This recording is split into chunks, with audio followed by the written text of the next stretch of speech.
त्या राण्यांच्या दासी होत्या, सेवक मंडळ त्यांना इथं बसण्यासाठी राहण्यासाठी सेट होत्या, दासी होत्या. म्हणजे थोडक्यात आता आपण याला सर्वंट्स क्वार्टर म्हणतो. रेलिंगच्या खालच्या बाजूला जी काही घर आहेत, वाडे आहेत, यांना अष्टप्रधानांचे वाडे म्हणतात. साहेब राजांचे 8 मंत्री होते. महाराजांना 8 आकडा शुभ होता. राजांच्या राण्या किती होत्या? 8. महाराजांचे मंत्री 8. राजांची राजमुद्रा अष्टकोनी आणि महाराजांचं सिंहासन अष्टकोनी. आपल्या देशामध्ये जे पहिलं मंत्रिमंडळ स्थापन केलं होतं ना, हे पण महाराजांनीच केलं होतं. मग या ठिकाणी मोरपंत पिंगळे, अंबेजीराव मोहिते, रामचंद्र त्रिंबक, रामचंद्र निलकंठ, अनाजी पंत, निराजीरावजी आणि रघुनाथ पंडित या ठिकाणी राहत होते. राजांच्या ताब्यामध्ये जेवढे गाव किल्ले गड होते त्यांचं कामकाज यांच्याकडे असायचं. आता इथे एका लाईनीमध्ये 3 खड्डे आहेत. या पहिल्याचे खोले डीप 22 फूट आहे, पुढचा 20 फूट, त्याच्या पुढचा 15 फूट. हे धान्यांचं कोठार आहे. महाराजांच्या काळामध्ये इथे धान्य साठवायचे. खालून शत्रूंनी वेढा दिलाय, खालून काही लोक गडावरती धान्य आणू शकत नाही, गडावरच्या धान्याचा वापर करायचे.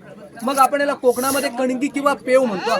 तुम्ही कधी कोल्हापूरमध्ये गेलात पन्हाळगडावरती, तिथेही धान्याची कोठार आहे. असं ती मोठी आहे, त्याची नाव आहे गंगा यमुना सरस्वती. मग महाराजांच्या नंतर या रायगडावरती पेशवे आले. त्याने इथे कैद्यांची कोठडी म्हणून वापरली. ते 7 दिवस शिक्षा द्यायची. पुन्हा कबूल नाही केला टकमक टोकावरून कडेलोट करायचे, टकमक टोक पुढे. मग महाराजांच्या काळामध्ये कैदी साहेब रायगडमध्ये किल्ला आहे लिंगाणा किंवा साताऱ्यामध्ये किल्ला आहे वासुडा, तिथे कैदी ठेवले जायचे. ते तुम्हाला पाहायचं असेल तर पाहू शकता. आणि वागताना खिशावरती हात ठेवा, मोबाईल सांभाळा आणि मधल्याला झाकण नाहीये, मुलांचे हात पकडा तर पाहू शकता. जेणेकरून 3-4 महिने पुरेल एवढे या ठिकाणी धान्य साठवलं जाईल. म्हणजे इमर्जन्सी स्टोरेज पाहून घ्या. मग आपण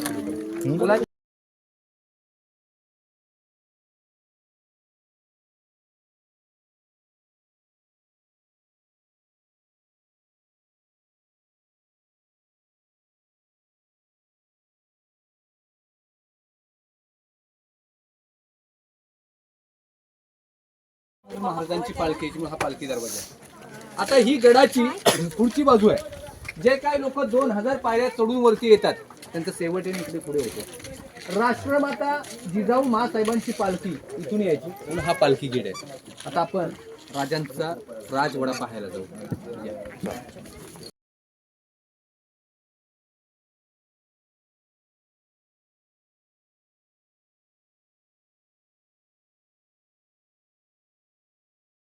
शिवाजी महाराज की जय. जय भवानी. जय शिवाजी. साहेब इथे आपण अति महत्वाच्या जागेवरती आलेले आहोत.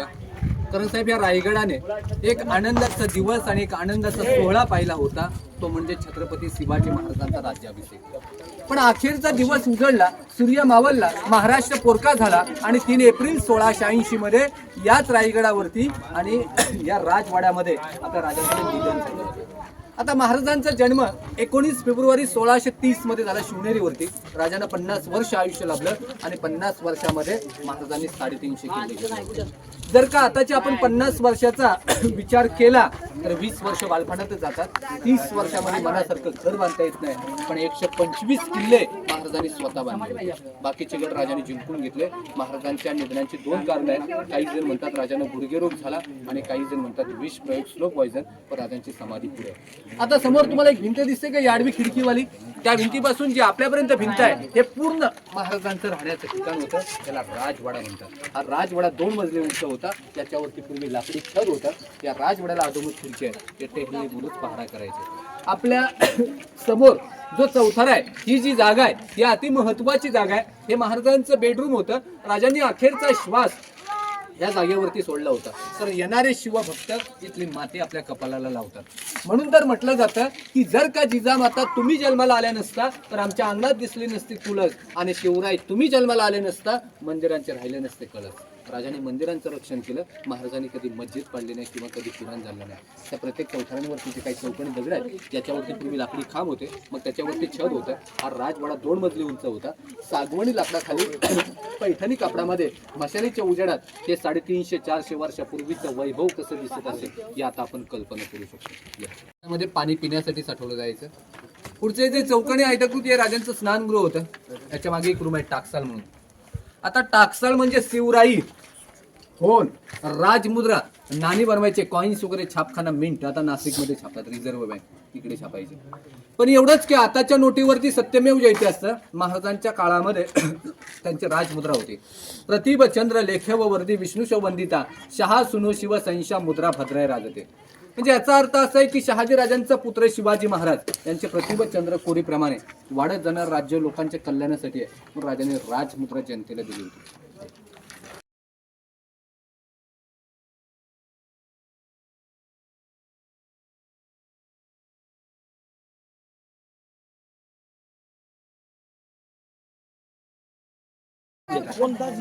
न्यायनिवाडा म्हणजे राजांचे अष्टप्रधान होते जे बसून न्याय वगैरे निवडायचे.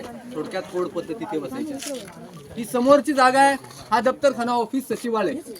आपण ज्या जागेवरती उभे आहोत ते महाराजांचं किचन रूम होता. म्हणजे या भिंतीपासून त्या टोकापर्यंत पूर्ण. त्याच्या पाठीमागे बेडरूम. आपण जर का दिल्लीचा लाल किल्ला पाहिला तर दोन नावे आढळतात, एक दिवाणे खास आणि एक दिवाणे आम. हा दिवाणे खास होता. आता दिवाण्या पुढे राजांचा दरबार आम लोकांसाठी आपण तिकडे जाणार आहे. पण त्यापूर्वी आपण गडाची पुढची बाजू पाहू. खरं तर शिवाजी महाराज या रायगडावरती 10 वर्ष राहिले, कारण नंतर 9 वर्ष संभाजीराजे राहिले. कारण जोपर्यंत संभाजी महाराज रायगडावरती होते तोपर्यंत त्या औरंगजेबाला पकडणं शक्यच होत नव्हतं. त्यांना संगमेश्वरला पकडलं. ज्यांनी संभाजीराजांना पकडलं त्याचं नाव होतं मुकरब खान. आणि मग त्यावेळी संभाजीराजांसोबत होते कवी कलश.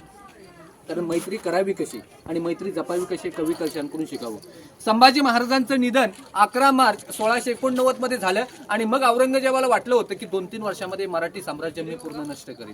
पण त्याचं ते स्वप्न अपूर्णच राहिलं, पूर्ण झालंच नाही. लगेच रायगडाला जुल्फिकार खानाने वेढा दिला 3 नोव्हेंबर 1689 मध्ये. मग त्यावेळी रायगडावरती येसुबाई, शाहू महाराज, राजाराम महाराज आणि ताराबाई होत्या. पण गडावरती पुरेसं अन्न नव्हतं. जुल्फिकार खानासमोर तोंड देणं शक्य होत नव्हतं. येसुबाईंनी ठरवलं की राजाराम महाराजांना ताराबाईंना वाचवलं पाहिजे. म्हणून रायगड किल्ल्याच्या दक्षिण बाजूला आजही दरवाजे, त्या दरवाजाचं नाव आहे वाघ दरवाजा. त्या वाघ दरवाजामधून काढून त्यांना तिकडे जिंजीला पाठवलं होतं, तामिळनाडूमध्ये. रायगड ते जिंजी राजाराम महाराजांचा 33 दिवसाचा प्रवास होता. मग या रायगडावरती येसुबाईंना शाहू महाराजांनी इथेच कैद केलं होतं. 29 वर्ष मोगलांच्या कैदेमध्ये होते. इथून पार त्यांना दिल्लीपर्यंत नेण्यात आलं. नंतर हा गड मोगलांच्या ताब्यामध्ये गेला. त्यावेळी गडाचं नामकरण केलं.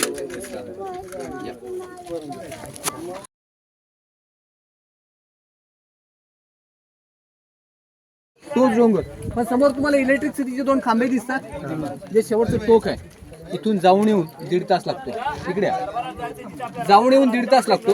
तिथे एक बुरुज आहे आणि त्या बुरुजाचं नाव आहे हिरकणी बुरुज. साहेब त्या दिवशी कोजागिरी पौर्णिमा होती. महाराजांनी खालून दूध वरती मागितलं होतं. गावातल्या सर्व महिला दूध विकण्यासाठी रायगडावरती आल्या होत्या. एक हिरा नावाची बाई गडावरती दूध घेऊन आली होती. हिराला दूध विकता विकता उशीर झाला, नगारे वाजले, गडाचे दरवाजे बंद झाले. म्हणून ती हिरा जो किल्ल्याचा मेन गेट आहे महादरवाजा तिथे गेली, पण तो दरवाजा बंद झाला होता. आणि तिथे पहारेकरी होते. चांगोजी काटकर हे किल्ल्याचे ठेकेदार होते. त्यांना विनंती करायला लागली की दरवाजा उघडा, माझं बाल पाहिजे रडत आहे. पण चांगोजी काटकर म्हणाले की बाई आम्ही दरवाजा उघडणार नाही, महाराजांची परवानगी घेऊन ये. हिराला असं वाटलं एवढ्या मोठ्या राजाकडे कशी जाणार. ती संपूर्ण रायगड फिरली, टेकडीवरती गेली, तिथून ती खाली उतरली.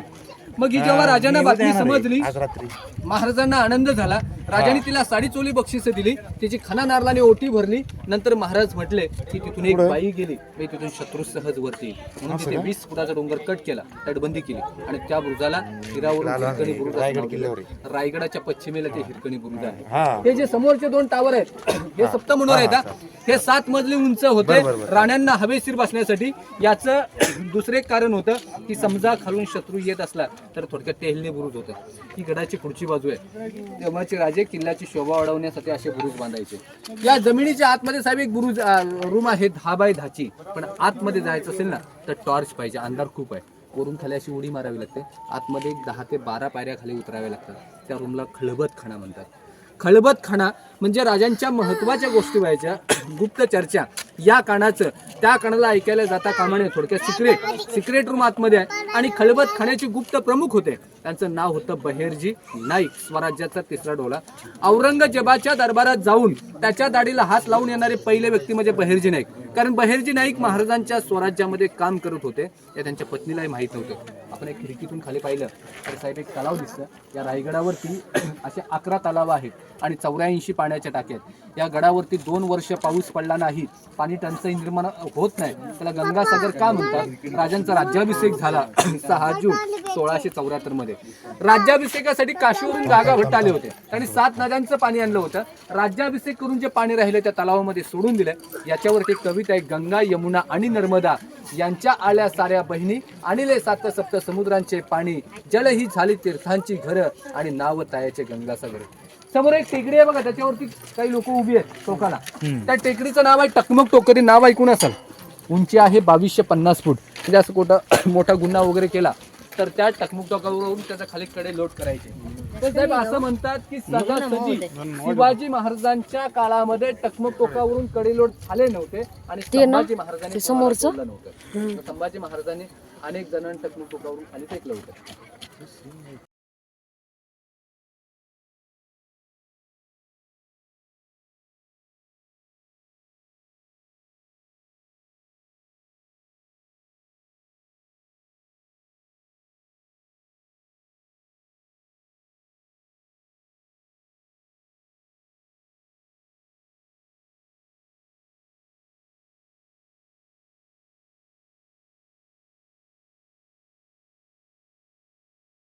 जय भवानी, जय शिवाजी हर हर महादेव. साहेब इथे पण आपण अति महत्वाच्या जागेवरती आलेले आहोत.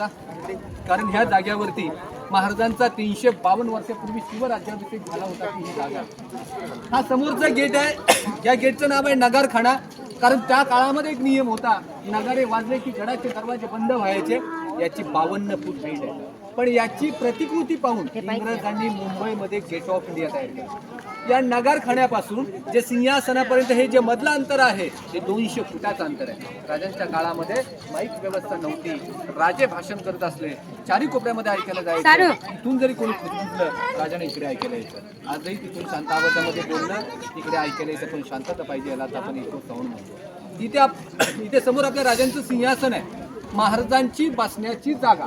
आता मात्र सिंहासन हे पंचधातूचे आहे, 5 धातूपासून बनवले. त्याची स्थापना 1985 मध्ये झाली. भारताचे 7वे राष्ट्रपती होते डॉक्टर ज्ञानी जैल सिंग यांनी हे सिंहासन बसवले.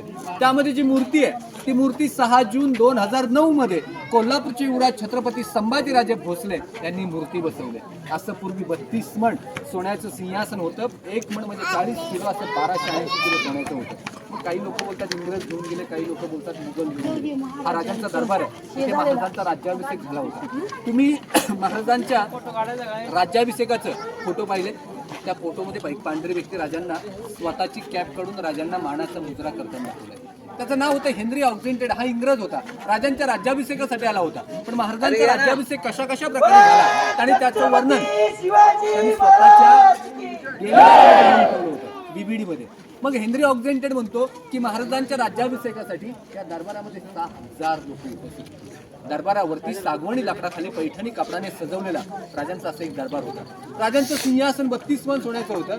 राज्याभिषेकासाठी राण्या, अष्टप्रधान, जिजामाता, संभाजी महाराज, राजाराम महाराज आणि गागा भट्ट उपस्थित होते. पण महाराज नेहमीप्रमाणे पहाटे 5 वाजता जगदीश्वराचे दर्शन घेऊन आल्यानंतर या नगारखान्यासमोर 2 हत्ती, 2 घोडे सजवले होते. नगारखान्यावरती नगारे, सनई, चौकडे वाजत होते. राजे दरबारामध्ये आले. महाराजांचा अंतःकरण घेऊन आले. कारण ज्यांनी हिंदवी स्वराज्यासाठी प्राण दिलेली माणसं राजांना दरबारामध्ये कुठेच पाहिले. गागा भट्टाने 2 पावले पुढे येऊन राजांच्या अंगावरती छत्र पकडलं. ज्यावेळी महाराजांनी जिजामातेकडे पाहिले तेव्हा जिजामातेंच्या डोळ्यातून मात्र आनंदाचे अश्रू वाहत होते. कारण मा साहेबांचं स्वप्न पूर्ण झालं होतं की शिवनेरीच्या मातीमध्ये खेळणारा शिवबा आज हिंदवी स्वराज्याचा राजा होणार. सिंहासनाच्या पायऱ्या चढत असताना मोरपंत पिंगल्याने राजांच्या अंगावरती सोन्याच्या मोहरा उधळल्या. पण सिंहासनाच्या पायऱ्या चढत असताना शिवाजी महाराज जिजामातेने नक्कीच म्हणाले असतील की आऊसाहेब, आम्ही हिंदवी स्वराज्याची पहिली पायरी चढतो. हा माझा तानाचे माणूस रे, म्हणजे आधी लगीन कोंडाण्याचं मग माझ्या रायबाचा असा म्हणणारा ताना. दुसरी पायरी चढतो बाजीप्रभू देशपांडे, ज्यांनी पावन खिंड लढवली. जोपर्यंत महाराज गडावरती पोहोचत नाहीत, लाख मेले तरी चालतील, पण लाखाचा पोशिंदा जगला पाहिजे. तिसरी पायरी चढतो प्रतापराव गुजर आणि चौथी पायरी चढतो मुरारबाजी. महाराज सिंहासनावरती आरूढ होताच महादरवाजामध्ये 21 तोफांची सलामी दिली आणि समोरच गुलफजदारांनी एक गर्जना केली. प्रौढ प्रताप पुरंदर क्षत्रिय कुळावतांश सिंहासनाधीश्वर महाराजाधिराज राजा श्री छत्रपती श्री शिवाजी महाराज की जय. महाराजांचा राज्याभिषेक झाला. इंग्रज गडावरती पायी चढूवरती आला होता. गडावरती आल्यानंतर त्याने गेट समोर 2 हत्तींना पाहिलं. विचार करू लागला, 2 पायाचा माणूस गडावरती येताना एवढी दमछाक झाली तर महाराजांनी 4 पायाच्या हत्ती कसे आणले. राजांनी छोटे हत्ती पालखीमध्ये आणले. रायगडावरती त्यांचं पालनपोषण केलं. एका हत्तीची वाढ 3 वर्षामध्ये होते. रायगडाचं बांधकाम 14 वर्ष चालू होतं. त्या हत्तींना मोठं करून काय उपयोग करून घेणं राजांची दूरदृष्टी होती. लहानाचं मोठं करता येतं, मोठ्याचं लहान करता येत नाही. तुम्ही चप्पल मोठं काढायचं, इथूनच दर्शन घ्या, त्या गेटमध्ये या, मग आपण पूजा करूया.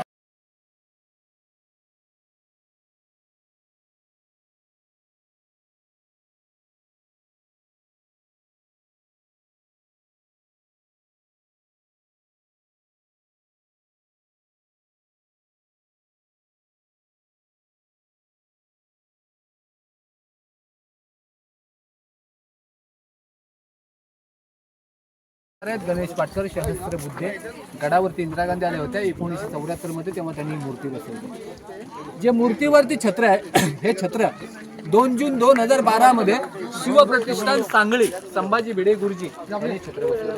मग हा जो समोरचा पठार आहे ग्राउंड, त्याला होळीचा माळ म्हणतात. आपण पण सिंध्यामध्ये होळी खेळतो साहेब. आजही लोक खेडेगावांमध्ये होळी खेळतात मार्च महिन्यामध्ये. तसे त्या काळामध्ये या ठिकाणी होळी खेळायचे. या गडावली होळी पेटली की आजूबाजूचे गड किंवा गावतार त्या ठिकाणावरची होळी पेटायची. इथून पायी येण्याचा मार्ग आहे. 2000 पायऱ्यांचा शेवट इथे जो कॅमेरा बसला खांबावरती बघा, तिथे शेवट होतो. व्हाईट पत्र्याची इमारत आहे, त्याला हत्ती खाना म्हणतात. राज्याभिषेकासाठी आणलेले हत्ती त्यांचं त्या ठिकाणी पालनपोषण केलं होतं. ही समोर बाजारपेठ आहे. हिची लांबी अशी 800 फूट आहे, रुंदी 40 फूट आहे. 44 दुकानं आहेत. घोड्यावरती बसून खरेदी केलं जायचं म्हणजे घोड्या इतकी हाईट आहे. या बाजारपेठेचा व्यापारी होता नागप्पा सेठी. हा कर्नाटकमधून इथं आलेला. जेवढी बाजारपेठ आहे, जेवढ्या दुकानांना लागेल तो माल पुरवायचा. पण त्यांनी एवढं काम करून इथे त्याला स्वतःचं नाव टाकण्याची परवानगी नव्हती. म्हणून त्याने एका नागप्पा सेठी नावावरून नागाचं सिम्बॉल काढून ठेवलं. या बाजारपेठेतून सरळ रस्ता समाधीला जातो. तुम्हाला समाधीला जायचं आहे ना, तिकडे अर्धा तास जाईल. मी माहिती देतो, फक्त दर्शन घेऊन तुम्ही या. ते जे मंदिर आहे ते जगदीश्वराचं मंदिर आहे, शंकराचं महादेवाचं. तुम्ही मंदिराची रचना पहा आणि थोडी कल्पना करा कसं जाणवतं मंदिर. मस्जिद महाराजांनी पूर्वी एक आयडिया केली होती. या गडावरती मुघल आले तर त्याची तोडफोड करू नये. त्यांना वाटलं पाहिजे आपलं मंदिर आहे, तरी लांबून नमस्कार करून ते परत पाठीमागे गेले पाहिजेत. म्हणून त्या मंदिराची रचना तशी आहे. पण त्या मंदिराच्या पुढे एक गेट आहे. गेटचं नाव आहे नगारखाना. आणि नगारखान्याच्या पायरीवरती एक नाव आहे मोडी लिपीमध्ये, सेवेचे ठाई तत्पर हिरोजी इंदुलकर. हिरोजीने गडाचं 14 वर्ष बांधकाम केलं. जेव्हा राजांचा राज्याभिषेक झाला त्यावेळी महाराजांनी हिरोजीने विचारलं, हिरोजी तुम्हाला बक्षीस काय पाहिजे. हिरोजी म्हटले, राजा आम्हाला काही बक्षीस नको. तुम्ही ज्या ज्या वेळी जगदीश्वराच्या दर्शनाला याल तर तुमचं पहिलं पाऊल ज्या पायरीवरती पडेल तिथे फक्त मला नाव टाकण्याची परवानगी द्या. पाठीमागे जो पांढरा कळस आहे ते महाराजांची समाधी आहे. राजांच्या समाधीच्या पाठीमागे एका वाघ्या कुत्र्याची समाधी आहे आणि त्या कुत्र्यावरून आता सध्या वाद चालू आहे. म्हणजे काही लोक बोलतात की महाराजांचा कुत्रा होता आणि काही जण म्हणतात नव्हता. म्हणजे होता की नव्हते सिद्ध नाहीये. तर त्या कुत्र्याचा असाही इतिहास म्हणतात की त्याने महाराजांच्या जलती चितेमध्ये उडी मारली. त्या वाघ्याची सुद्धा त्या ठिकाणी समाधी आहे. पण महाराजांच्या समाधीचं पहिलं बांधकाम संभाजीराजांनी केलं होतं. काही कालांतराने समाधीची पडझड झाली. गडावरती कोणी नव्हतं. सुरुवातीला 1869 मध्ये सत्यशोधक महात्मा ज्योतिबा फुले रायगडावरती आले. त्यांनी राजांच्या समाधीचा शोध लावला आणि 1926 मध्ये महाराजांच्या समाधीचं बांधकाम पूर्ण झालं. तर तुम्ही बाजारपेठेतून सरळ समाधीला जा, जगदीश्वराचं दर्शन घ्या, राजांच्या समाधी पुढे नतमस्तक व्हा. तो झेंडा दिसतो म्हणून तिथेच आपला घर आहे. जेवण करा आणि मग परतीचा प्रवास सुरू करा. तिथे गेला ना तुम्ही मंदिराच्या मागे ते लिंबू सरबतचे स्टॉल आहेत असे. तिथे एक मुलगी आहे तुम्हाला सही नावाची घ्यायला, तिच्यासोबत घरी घ्या. मी तुला सांगतो वरती यायला तिथे. आणि तिथे बापूंचं स्टॉल विचारा. त्या स्टॉलवरती जाऊन तुम्ही बापूंचं चिरंजी बापू